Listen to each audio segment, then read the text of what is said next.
thank you all so much for joining us for the Gilded World of Isabella Stewart Gardner.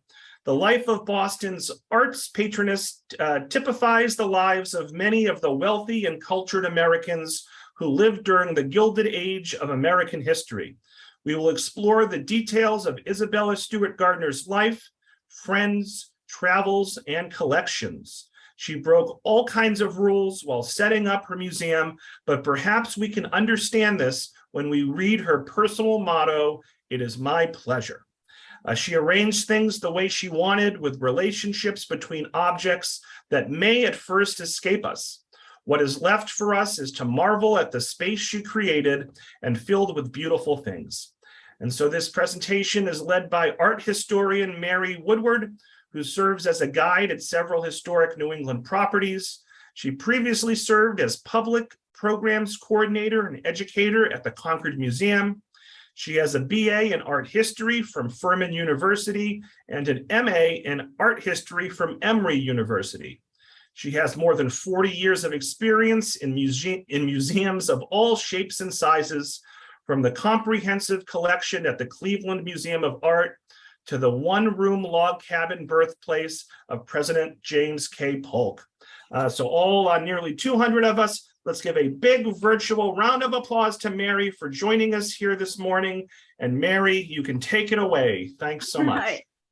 Thank you so much for the introduction, Robert, and welcome everybody. I'm hugely flattered, and let's get started. So Robert's read the introduction. We will be talking about the Gilded World of Isabella Stewart Gardner.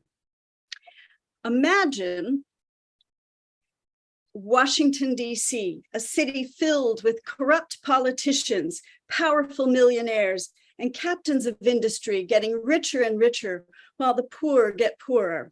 Imagine people having strong emotional feelings about whether America's military should intervene in a country's internal conflicts, and imagine an ever-growing push to make more things, sell more things, and have more things. Sound like current times? Well, perhaps, but these are some of the conditions found in America during the Gilded Age. The years from the 1870s to the 1920s. The Gilded Age was the name of a novel by Mark Twain and Charles Dudley Warner, published in 1873. The term they coined in their book was used in a derogatory way. It was a satirical look at greed, corruption, and power. But during the same years, great wealth was being generated by American business and being put to good uses.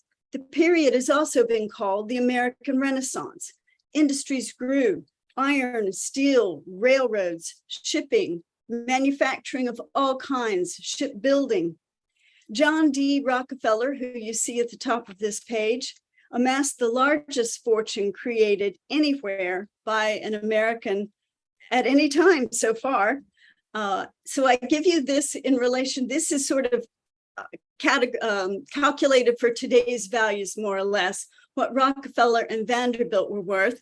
And then for people that we're familiar with today's values. And you can, I think, still be amazed at the amount of wealth that was floating around in the world during the Gilded Age.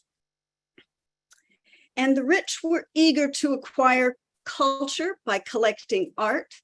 There was a growing sophistication and elegance in American culture, an educated and refined aspect to the Gilded Age, to be sure. And all of this is a way of describing the life and times that we'll be looking at in just a minute of Isabella Stewart Gardner. The homes that those wealthy people built for themselves, these romantic, historically inspired homes, or as they're known out in Newport, cottages, were splendors to behold: Italian palazzo, French chateaus, German castles. The breakers, seen here, built by Cornelius Vanderbilt's grandson in 1883, is an Italian Renaissance cottage on steroids. There are about 70 rooms in the building. This was the world, the gilded world of Isabella Stewart Gardner. She was born in New York City in 1840 to an industrialist and his wife. The Stewart family could trace their ancestry back to the royal Stewarts of Scotland and England. She was educated as society girls were in small private schools and taught things like French and watercolor and piano. Later in life, she was asked, "Did you study hard?" To which she replied, "Well, if it was against the rules, I did." And then she was asked, "What subject did you excel in at school?" And she proudly said, "I could run faster than anyone else in school." Her parents sent her to a finishing school in Paris as a 16-year-old, and perhaps wisely, they went along with their daughter while she was there.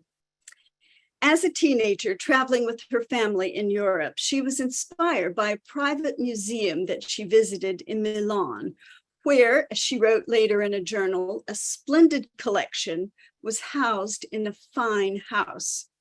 She apparently told a friend at the time who then recounted the story later, that if she'd ever had any money, Isabella promised that she would like to create just such a thing, a private house museum. While in Paris, she met the Gardners of Boston and their two daughters who were close to her in age. But she didn't meet their older brother, Jack, until they were all back in the United States. And Julia Gardner asked her to come from New York City for a visit. Jack, as John Lowell Gardner II was called, had been at Harvard, but he didn't finish, instead going straight into his father's trading business. He was considered quite the catch. So imagine the upset in Boston social circles when he falls from a girl from New York City. They were married in 1860, just shy of her 20th birthday. They lived with Jack's father at first, but then began building their own home. It took years to complete their home, and you see a photo of it there at 152 Beacon Street in Back Bay. 2 years after their wedding, their son, John Lowell Gardner III, was born. They called him Jackie, but sadly he died before his second birthday.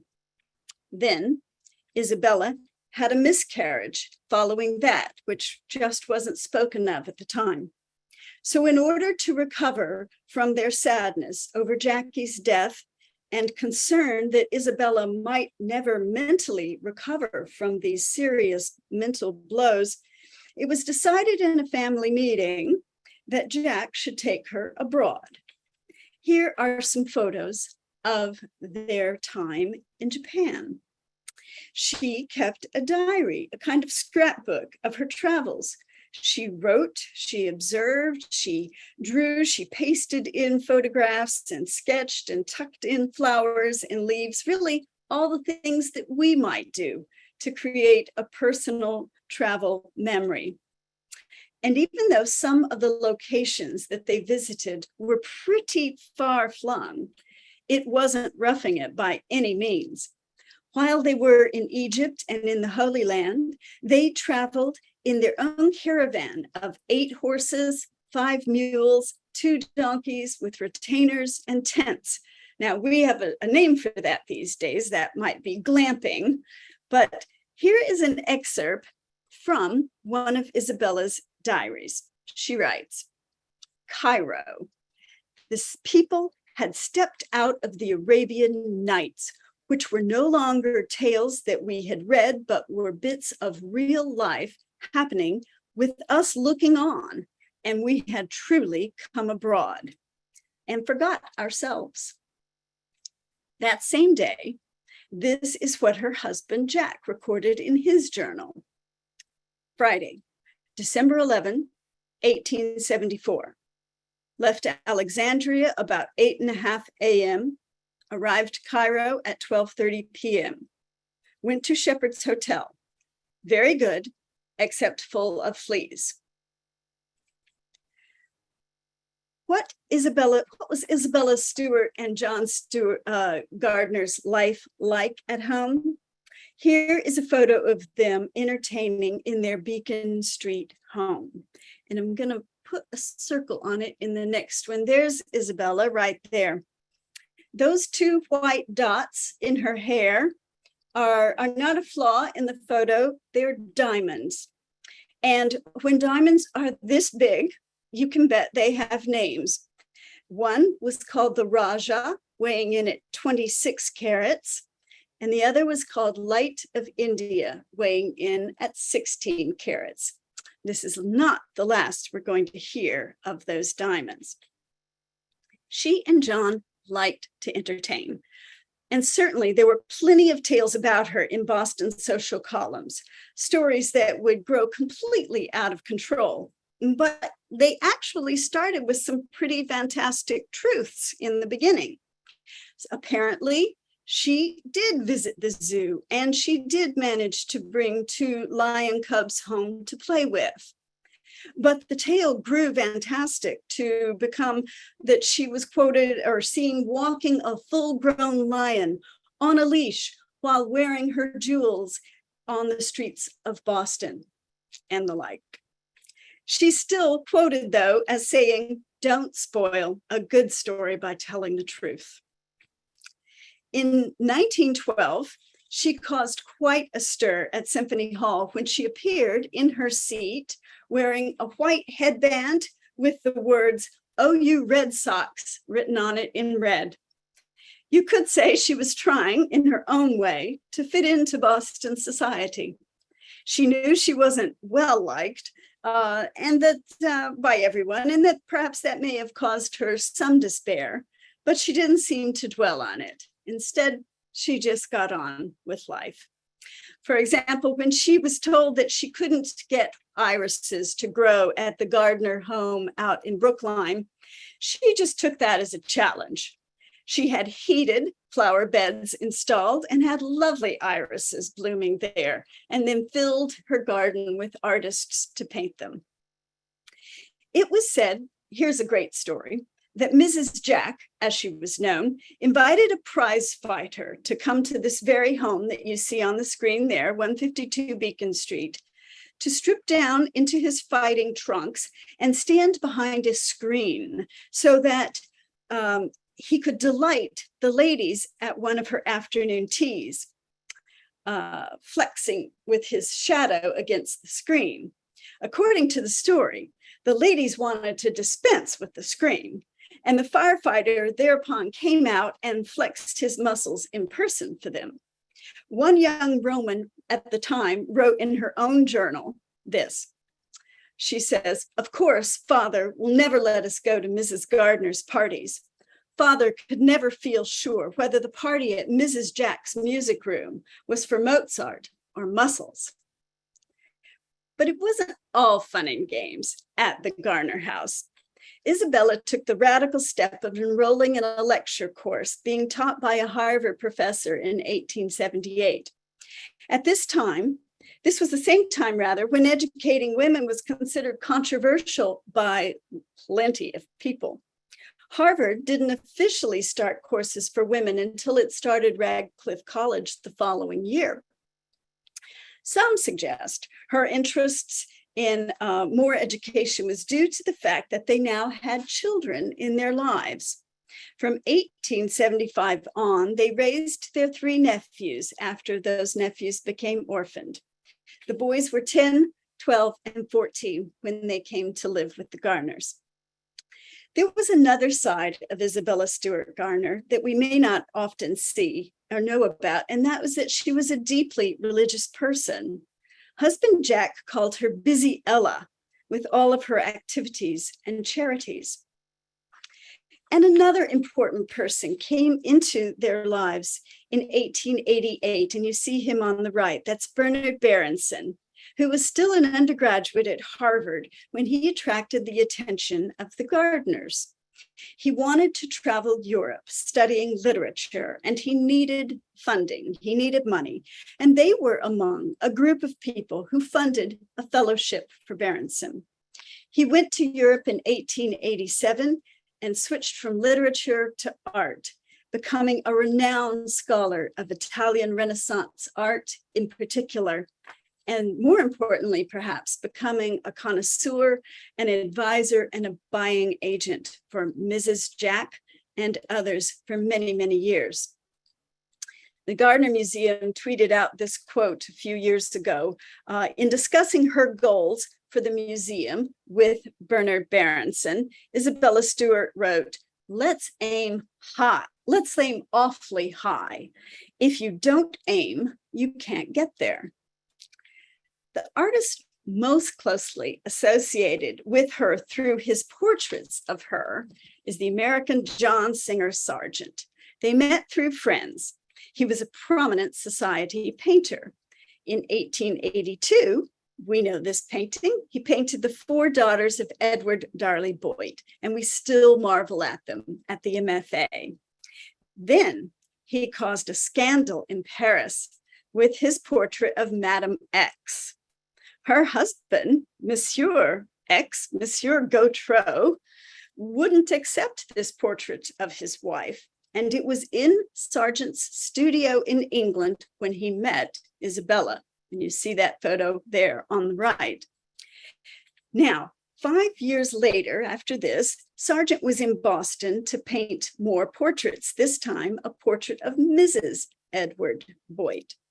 It was customary for artists who were painting a portrait of their subject to stay with that person. But when Mr. Boyd had to leave town, it wasn't proper for Sargent to stay at the Boyd household any longer. So he ended up at the Gardner's house, staying there. Well, naturally, Isabella wanted him to paint her too. And he did. And she got her own scandal. She was 48 years old. At one author says, most formidable periods, confident and in control. Sargent painted her against a 16th century velvet brocade, patterned and positioned so that her head seems to be crowned. And you can see that in the left there. If you look closely at where her head is, then the pattern of the brocade behind her clearly forms a crown on top of her head. And certainly she's surrounded by a halo. It was Sargent's idea for her to wear her pearls around her waist. But I'm sure she agreed, as she was known to be quite proud of her figure. Together, they created a stir. So much power, so much confidence, so much cleavage. Sargent called the work Woman an Enigma. It was shown in one 1888 exhibition, and then the nasty gossip started in town. Her husband, Jack, was angry, and he made them take the painting off view, which of course only increased people's interest in it. It was kept at home, but during Jack's life, it was never publicly seen. However, Isabella was quite happy with the portrayal, and she put it up in the museum, which she made after Jack's death. She later added a related painting to her collection, another view of Madame X, or Madame Gautreau, as her real name is, drinking a toast, another work by Sargent.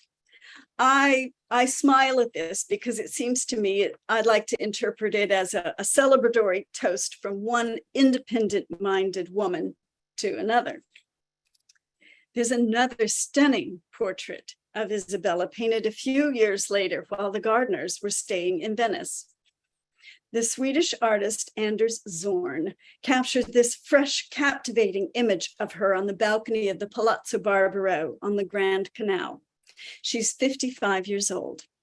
Zorn, who had also been staying with the Gardners, had been trying to create a successful portrait of Isabella and was growing anxious. One evening, as the Gardners and their group were socializing, Isabella stepped out onto the balcony to see what was happening, then suddenly turned and came back in, and he captured the moment. It's as if she is really radiant with light herself, and then there is that long strand of pearls again. Now, just a brief word. or two about the role that Venice played in their lives. Though Venice, unlike English-dominated Florence, Italy, or church-dominated Rome, Venice was a playground. The light, the color, the water, the crumbling plaster. If you've been, you know, there's never been more romantic and intriguing city, I don't think. The Gardners were part of a circle of close friends there who gathered often. The Palazzo Barbaro was a medieval palace owned by a Boston family, the Curtises.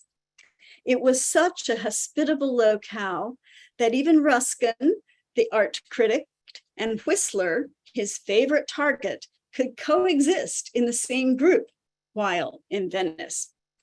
And architecturally speaking, this is all going to look familiar in a few minutes when we see how it inspired Isabella Gardner. There was another group of friends, though, who accepted her, who basked in her warmth and generosity. These were the residents of Dabbsville. A. Piatt Andrew, who you see in the upper left corner there, and Isabella Stewart Gardner met one another in 1903. He was an assistant professor of economics at Harvard. He built a summer home called Red Roof on Eastern Point at the edge of Gloucester. His neighbor was Henry Sleeper, who you see down on the lower right of that photo, a talented and popular interior decorator. They had a close group of friends, and they named the place Dabbsville, building on the letters from their individual names. They included Isabella Stewart Gardner as an honorary resident of Dabbsville. She didn't have a home there, but she was welcome in all of theirs. Here she is in a celebratory group dinner one evening, and that's Isabella Stewart Gardner with her back to us in the center of the picture, sitting in a chair with a Y on a cloth draped over the back. That's because at this point in her life, she started styling her name Isabella by spelling it with a Y instead of an I. The group inspired and supported and entertained one another for years. Henry Sleeper built his home there in 1907, just a few doors down from A. Piatt Andrews' Red Roof. It's named Beauport, and it is part of the Historic New England's collection of homes. So I offer you that as a fabulous field trip up out of Boston at some point. Isabella Stewart Gardner's father died in 1891 and left her a small fortune. She wasn't nearly as wealthy as those mentioned earlier, but she did inherit $1.75 million. At that point, in today's value, almost $50 million. So beginning in 1892, she and Jack began to seriously collect some beautiful, serious art for their home on Beacon Hill. She bought 174 paintings in just a little over 9 years. Among the highlights, and unfortunately one of the stolen works, is this one here by Vermeer called The Concert. Isabella was in competition not with other collectors for this work, but with large museums over the Vermeer. She was told that both the Louvre and London's National Gallery wanted to buy it, but they didn't want to be seen to bid against one another because that was bad form, perhaps. Well, it worked out for her because she came out on top with a bid that in today's money would be only about $150,000. What a bargain, huh?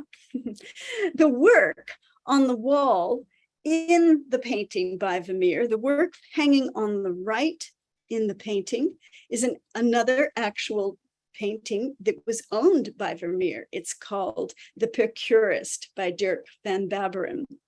It was owned by Vermeer, and guess where it's been since 1950? It's been at Boston's Museum of Fine Arts. In 96, Bernard Berenson recommended that Isabella buy a Rembrandt Self-Portrait dated 1629, the first ever that he did. And he sent her a cable, just very succinct. Yes, Rembrandt, or no, Rembrandt. Her answer was equally succinct. Yes. Here you see it in a photo hanging on the wall of their home at 152 Beacon Street. Considered by many art scholars to be the most important painting in Boston, Titian's Europa was painted by that Italian artist for King Philip of Spain. Years later, it was part of a royal dowry sent to England when a Spanish princess was supposed to marry Charles I, Charles Stewart. The marriage negotiations fell through, but the painting stayed in England. Since Isabella could trace her family ancestry back to the royal Stuarts, she felt she needed to have this piece. It was an important addition to her collection, at least because one author feels that it gave her collecting a focus, Italian art of many different periods, from medieval through Baroque. Titian's Europa is quite the work, and it's a work that the artist Peter Paul Rubens himself called the greatest painting in the world.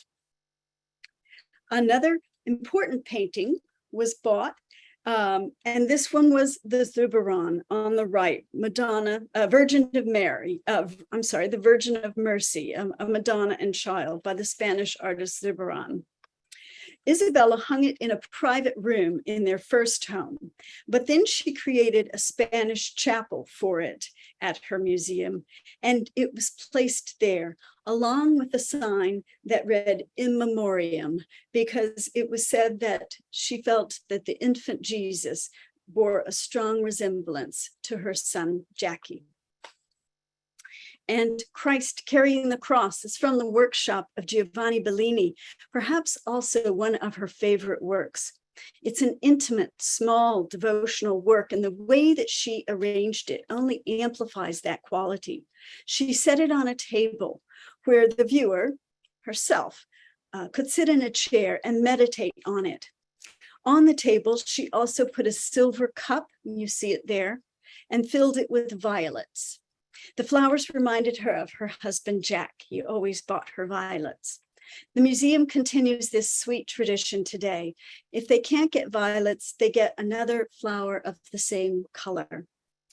Interestingly, Berenson helped to acquire this devotional piece, but he added in his note to her this quote, he said, "Well, you shall have it, yet it somehow is not the kind of thing I think of for you," signaling to me anyway that even those somewhat close to Isabella underestimated her religious devotion. She sat, or rather stood, for a portrait by Lowell's own James McNeill Whistler, which you see on the left, which he titled "A Little Note in Yellow and Gold."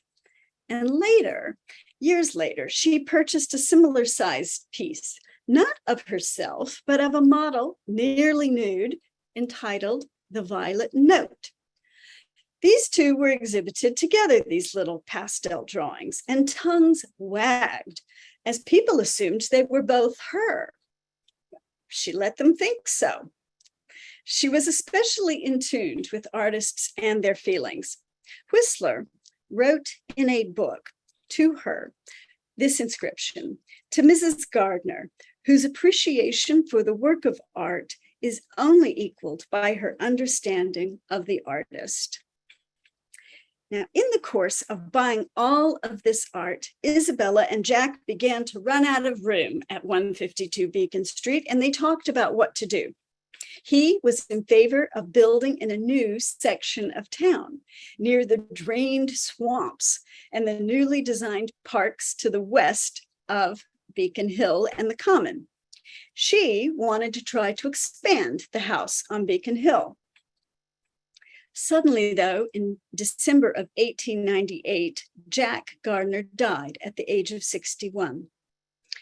Isabella mourned him, of course, but she threw her energy into plans, only they weren't her plans, they were Jack's plans. 2 weeks after his death, she bought land. The newly created area called Back Bay Park had been laid out by none other than Frederick Law Olmsted, even though at the time it was still considered a bit remote. John had encouraged her to build her Venetian palace.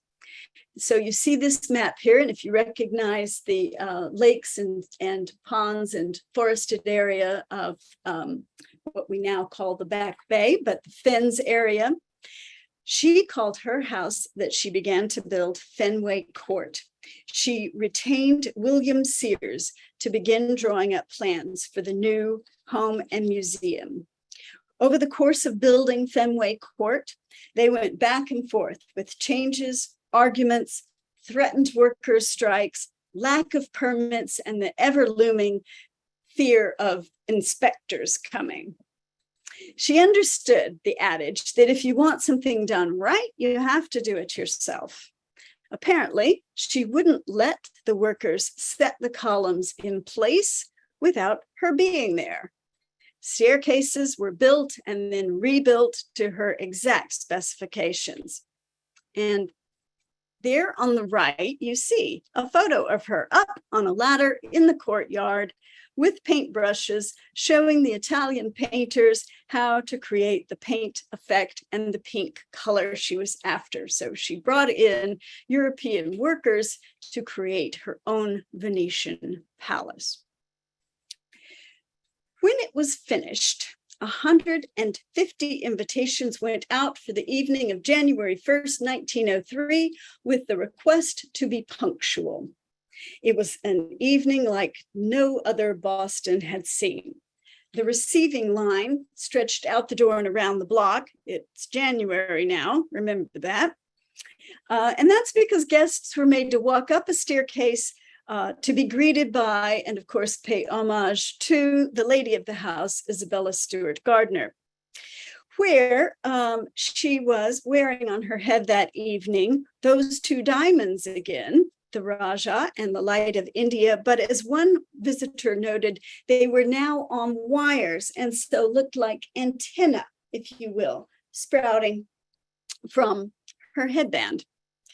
Guests were treated to a musical concert in the music room, at the end of which mirrored panels that had shielded their views of any of the other rooms were rolled away. And then they got to see this view, the courtyard at night, flowers, birds, water fountains, candlelight. It was an overwhelming and stunning unveiling. What she created was and remains astounding, yet from the exterior, you'd be hard-pressed to find a plainer building around. On the interior, of course, though, each of the sides is like the facade of a Venetian palace, and it was constructed along Renaissance building principles. In the center, in the garden, oasis of warmth and sunshine throughout the year, especially a cold, snowy New England. And in the center of the courtyard, a mosaic of Medusa, that terrifying female from history. So what happens when you build a world-class collection of art that you love and you place it inside a palace that you've created and you invite the public to come inside? The plan was to open the museum to about 200 people a day for 10 days at Easter and 10 days at Thanksgiving, but there were problems immediately. There were damages, there were thefts of small items, and it made her change her plans to allow only art students to arrive, to come in, and she charged them $1 a piece to help defray the costs of security. It was said that she was a nervous wreck on open days. By the way, her private apartments are on the top floor of Fenway Court. In 1914, she renovated Fenway Court. She took out the 2-story tall music room and she created 2 galleries, so she had more space to put art. She created, one of them was this Spanish cloister, which she created. And one of the reasons for this was to accommodate a painting which she didn't own at the time. It was Sargent's large work called El Jaleo. It belonged to a friend who, perhaps unwisely, had lent it to her while he closed his home for the summer.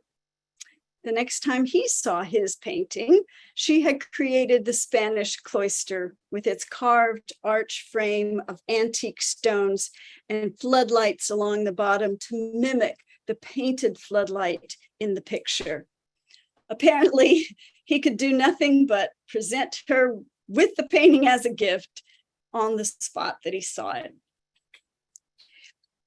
Isabella Stewart Gardner began living a period at this point rather economically. She reportedly would send her man out for 2 oranges instead of a dozen, or she would be seen wearing a dress that was made from a brocade sofa cover.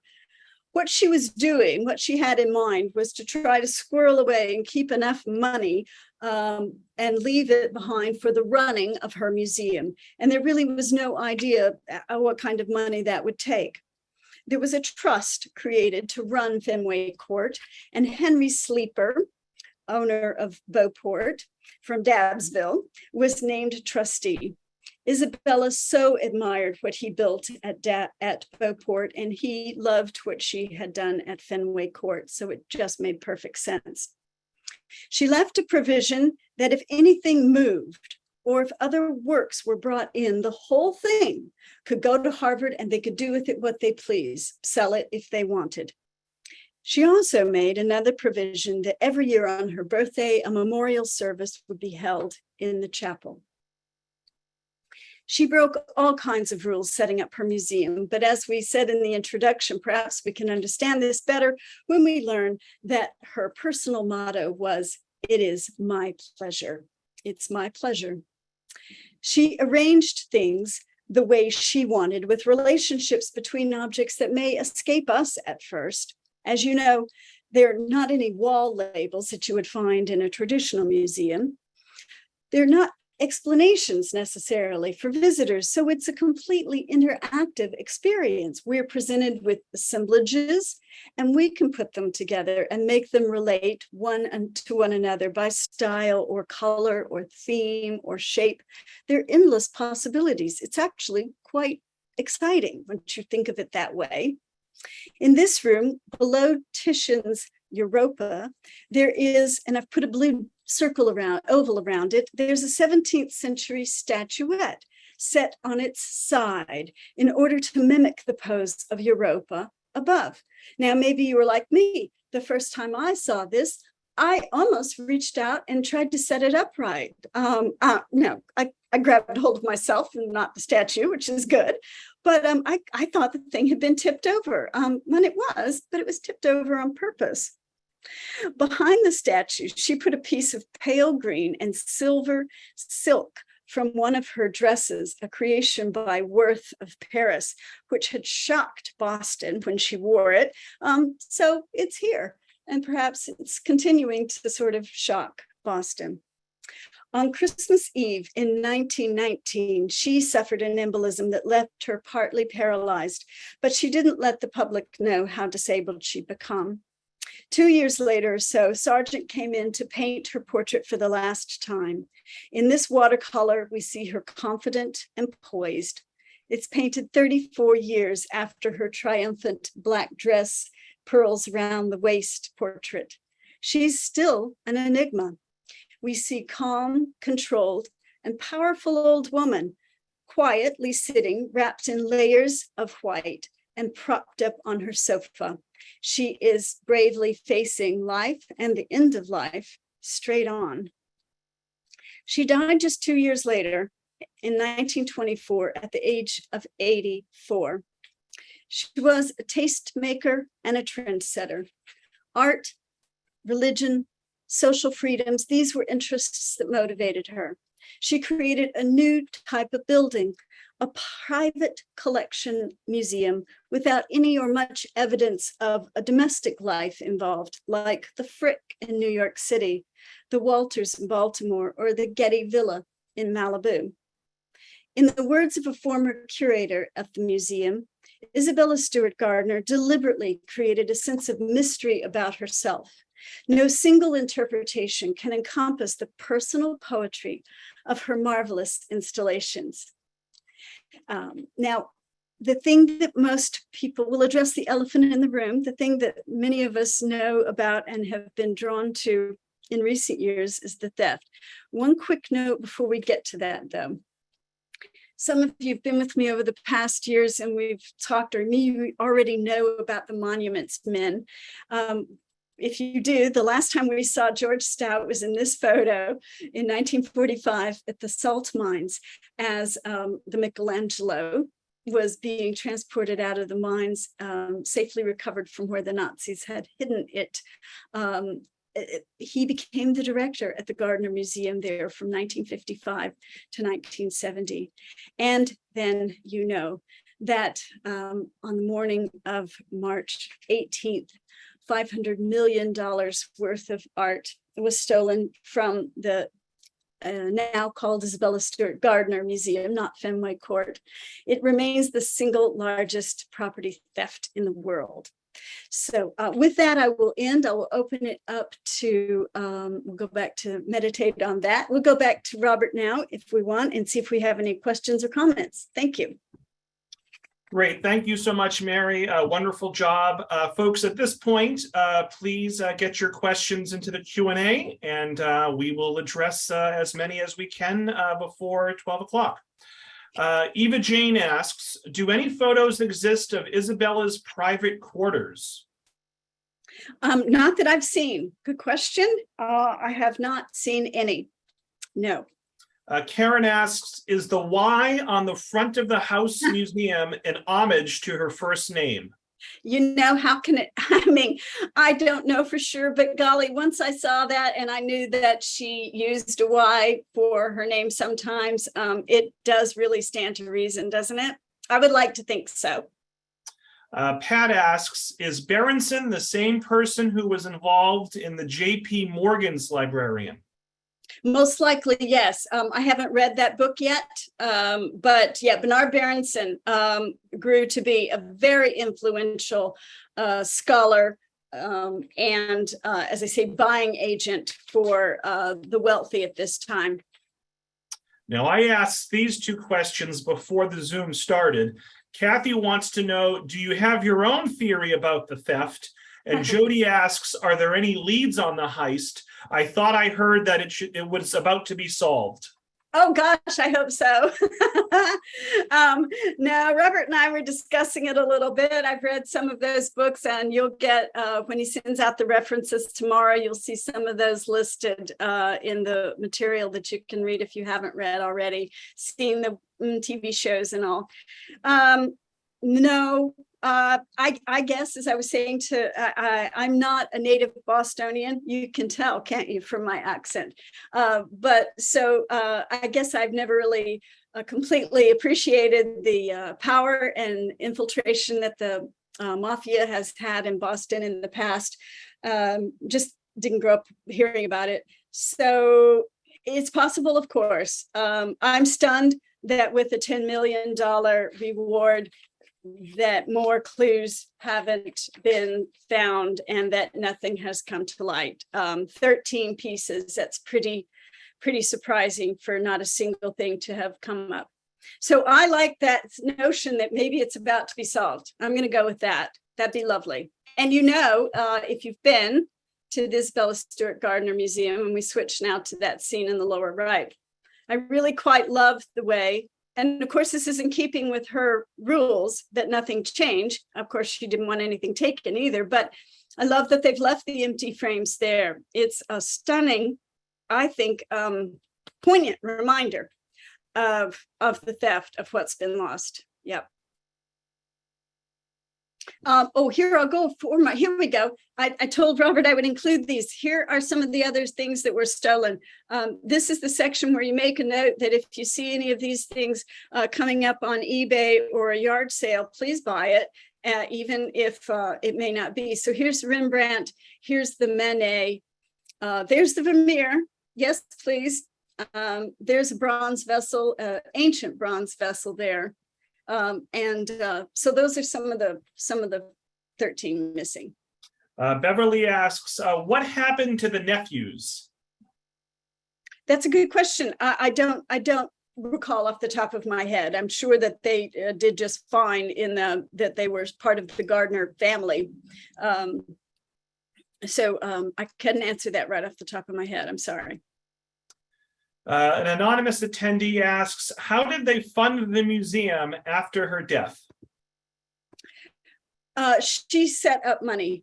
She left money for the running of it. She was very conscious about setting up a trust for it, and it was to that one that she appointed Henry Sleeper first, although he didn't live much longer than Isabella Stewart did. I mean, not too terribly longer. But yes, she set up a trust. Speaking of money, Karen asks, what was the source of wealth of the Stewarts and the Gardners? Industry, mercantile, real estate. These types of investments were what was typical of the this is post-Civil War era. And so while they weren't operating on the echelon of on the same level as the Rockefellers and Vanderbilts, they nevertheless were able to build fortunes in industry and especially in real estate. Francis asks, when and why was the museum's name changed? Oh, that's a good question. I should know that, but I don't really accept it. I think Fenway Court just didn't really describe it the way that it ought to be described. But that's a good question. And I think this is a handbook that was written by Hilliard T. Goldfarb, who was really part of the museum for many, many, many years. And I bet the answer is right in there. Let's see. Rocco wants to know, why is the exterior of the museum so plain? That's a good question. Stylistically, I think it fits in with the neighborhood a little bit better. It would be sort of jarring. And really her interest was to create the palace within. So it's true of Renaissance. I will just say this, historically, there are precedents when you look at Renaissance palazzos. Now, Venice is an unusual case, of course, because everything is open to the water, and we are seeing those gorgeous facades on the exterior. But if you were to go to Florence, or if you were to go to Rome and look at a Renaissance palazzo from the 14, 15, 1600s, they have very plain exteriors generally, and then they may have a door into a courtyard that is a splendid, wonderful, glorious place. But their street face was pretty sober. A lot of rusticated stone, window here and there. You had really no hint of what treasures lay inside. So there's a historical precedent for that, for building it that way. Michelle asks, how does the newer addition fit in with Isabella's views on keeping the palace as it was when she was alive? Well, that's a good question. I mean, I personally, I think that they did the best they could, couldn't they? They have very strict limitations about changing what she had built. But I do believe that the spirit of it, that is that they're able to reach broader audiences. They're able to look at other parts of her collection, which are, not everything was on view, for instance, in her display. And so they're able to have a beautiful resource that they've built for the public to be attached gently, ever so lightly, to the original building, and provide the public and art students and everybody more opportunities to learn more about the collection. When you can look at their website, but also I like to use Instagram a lot, and the Gardner Museum on Instagram is a fun way to see quite regularly. They'll post images of things that you might not see, but they've brought out to light to have an exhibit of, or to share some scholars' words on. So I think they did a fine job. And I think that since her goal was to share this art with people. I think they're living up to her ideals. Let's see here. Diane asks, what was Isabella's religious affiliation and what church did she attend in Boston? Oh, I imagine she was Catholic. The Stewarts historically are Catholic.